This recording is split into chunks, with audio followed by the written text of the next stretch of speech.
Hello, welcome to my mini blog.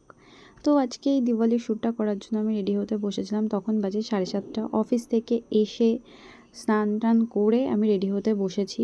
তো মোটামুটি 8:15-20-এর মধ্যে আমি রেডিও হয়ে গেছি। তো ভেবেছিলাম একটা ট্রানজিশন ভিডিও বানাবো, দেখা যাক কেমন হয়।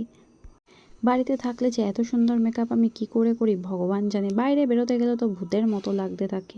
তো যাই হোক, আমি ওপরে চলে এসেছি ব্যাগপত্র নিয়ে নিচে থেকে, আর কটা ফুল জোগাড় করে নিয়েছিলাম। তার মধ্যে এসে ঘরটা গোছাতে স্টার্ট করেছি, কারণ এই ঘরে কেউ থাকে না বলে অতটা গোছানোও ছিল না।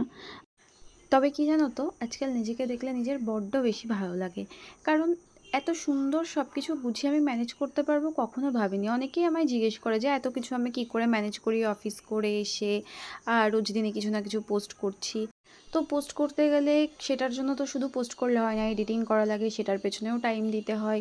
তো আমার কি মনে হয়, যদি কোনো কাজ তুমি মন থেকে ভালোবেসে করো, সেটার জন্য কোনো টায়ার্ডনেস কাজ করে না, সেটার জন্য হয়তো আলাদাই এনার্জি কাজ করে। আর এর আগে তোমরা অনেকেই আমায় জিজ্ঞেস করেছো যে আমার ভিডিওগুলো কে শ্যুট করে দেয় বা ফটোগুলো কে তুলে দেয়। তো বাড়িতে যে ভিডিওগুলো শ্যুট করি সেগুলো আমি একাই শ্যুট করি। ওই গরিবের একটু স্বপ্ন দেখা আর কি। যাই হোক, কী আর করার। তাহলে চলো আসি আজকের মতন, টাটা।